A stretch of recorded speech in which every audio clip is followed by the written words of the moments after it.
Hello friends, welcome back to my YouTube channel. This is the 7th part of chapter wise multiple choice question series of physics. And today in this video we will discuss 20 important multiple choice questions from electricity and magnetism. Now let us start with our first question. Magnetic effect of current was discovered by option choice A Faraday, option choice B Oersted, option choice C Ampere, option choice D Bohr. Right answer for this question is Oersted. Oersted discovered the magnetic effect of current. When he was doing experiment, he discovered this magnetic effect of current. Now let's see question number 2. An EMF 5 volt is produced by a self-inductance when the current changes at a steady rate from 3 ampere to 2 ampere in 1 millisecond. The value of self-inductance is, here is 1 millisecond, don't get confused with this is millisecond. Now let's see the solution. Here EMF or voltage E is equal to 5 volt. Current is now 2 ampere, means change in current is 3 minus 2 is equal to 1 ampere, and time period or change in time is 1 millisecond, which is in fact 1 divided by 1000 or 10 to the power minus 3 second, 0.011 second, and we know that E is equal to L di by dt. In fact there will be minus also here, but while doing mathematical calculation we only write magnitude. So E is equal to L di by dt.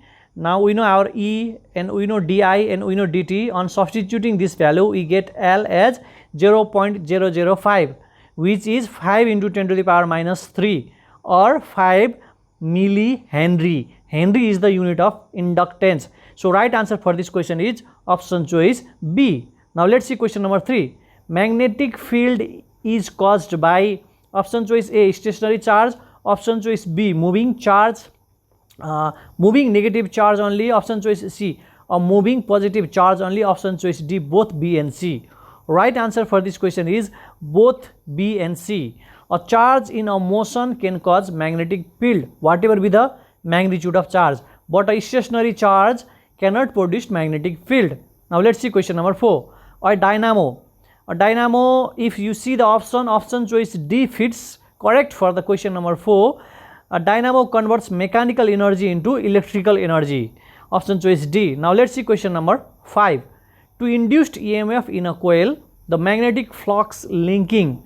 To induced in a EMF in a coil, the magnetic flux linking, option choice A must remain constant, which is wrong. Must increase, in increase this is right. Option choice C must decrease, this is also right. Option choice D can either increase or decrease. Option choice D is the correct answer for this question, because in order to produce EMF in a coil the magnetic flux should change. Change means either increase or decrease. So option choice D is the correct answer for question number 5. Now let's see question number 6. Lenz law gives, if you see the option choice, Lenz law gives direction of magnetic field, direction of motion of conductor, direction of induced EMF, direction of current in any electrical circuit. Right answer for the question number 6 is option choice C. It gives direction of induced current, because Lenz's law states that the current induced in a circuit due to a change in magnetic field is directed to oppose the change in the flux. It means that the Lenz's law gives the direction of EMF which is in opposite direction to the change in flux. Now let's see question number 7. If E naught is the peak value of AC, the root mean square value is. We know that root mean square value of AC is peak value divided by root under 2, which is in option choice C. So option choice C is the correct answer for question number 7. Now let's see question number 8. The power of a bulb is 100 watt at 220 volt. When the voltage decreases to 110, the power of the bulb is. Let's see the solution of this question. We know that power is equal to I into V, which in fact V square by R. In this case it is not saying anything about R, so R is constant. If R is constant, then power is directly proportional to the square of the voltage. If we consider two cases, then we write P1 by P2 is equal to V1 square by V2 square. Here this 100 watt is P1 and 220 volt is V1, and this 110 is V2. We need to find P2. Now let's use formula. P1 by P2 is equal to V1 square by V2 square. By doing calculation we get P2 as 25 watt, which is in option choice D. So option choice D is the correct answer for question number 8. Now let's see question number 9. The power of two heater coil is P1 and P2. If they are connected in series, the resultant power is option choice A P1 plus P2, option choice B 0, option choice C P1 into P2. In fact, this is P1 into P2 divided by P1 plus P2, and option choice D P1 into P2. If we see the answer for this question, then we know that 1 upon P effective is equal to 1 by P1 plus 1 by P2 in the case of series. If we connect in parallel, then P will be P1 plus P2. Now, if we do this calculation, our effective P will be P1 into P2 divided by P1 plus P2. Right answer for the question number 9 is P1 into P2 divided by P1 plus P2, option choice C. Question number 10. A capacitor of capacitance 50 microfarad is charged to 10 volt. Its energy is equal to, we know our formula to calculate energy is half CV square. Our C is 50 microfarad. Microfarad can be converted into farad by multiplying 10 to the power minus 6, and voltage is already given here 10. So on doing this calculation, this is minus 6. In fact, after doing the calculation, we get our answer is 2.5 into 10 to the power minus 3 joule, which is in option choice A. So option choice A is the correct answer for question number 10, and our formula is E is equal to half CV square. Microfarad is 10 to the power minus 6. Now let's see question number 11. What is the diameter of an atom? The standard value or the diameter of atom is in the order of, it's nearly about 10 to the power minus 10. So option choice A is the correct answer for question number 11.